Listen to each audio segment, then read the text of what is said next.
Bonjour, je suis Paco Mtomnieto et j'ai effectué ma thèse à l'Institut des sciences chimiques de Rennes dans l'équipe chimie et ingénierie des procédés. Mon directeur de thèse était le docteur Jean-Luc Audic et j'étais co-encadré par le docteur Patrick Loulergue et la docteure Lydie Pogam. J'ai soutenu mes travaux en décembre 2020. Ces travaux portaient sur la conception de nouvelles membranes de séparation plus durables faites à partir de biopolymères. Alors pour comprendre tous les enjeux autour de ce sujet de recherche, il faut s'intéresser aux technologies membranaires.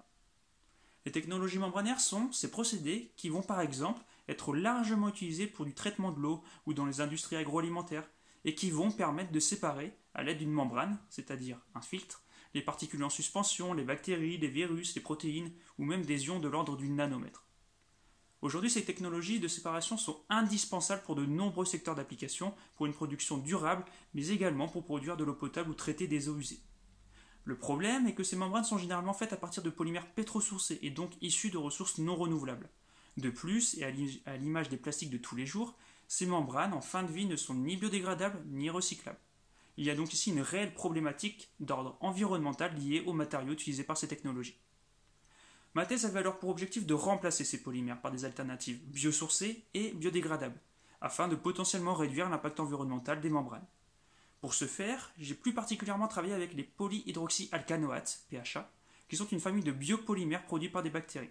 Une fois extrait de ces bactéries, le PHA peut être utilisé tel quel pour la fabrication de nos membranes.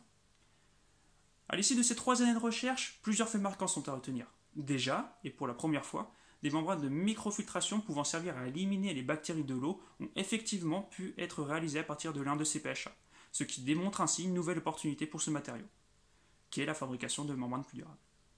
Ensuite, le projet est allé encore plus loin en valorisant également l'utilisation de solvants verts, biosourcés et non toxiques, ce qui offre une alternative plus sûre aux solvants toxiques habituellement utilisés dans les procédés de fabrication.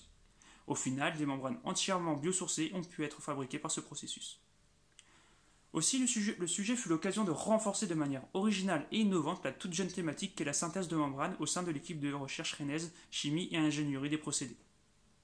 Plusieurs partenariats internationaux ont été noués durant cette thèse, notamment avec l'Institut des technologies membranaires en Italie, laboratoire dans lequel j'ai effectué une mobilité de 5 mois, mais aussi avec la faculté de chimie Nicolas Copernic en Pologne.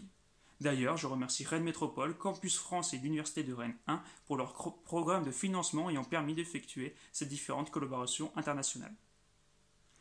Pour conclure, j'aimerais remercier chaleureusement mon directeur et mes encadrants de thèse avec qui j'ai particulièrement apprécié travailler et dont leur confiance, leur disponibilité et leurs conseils ont grandement contribué au succès de ces travaux.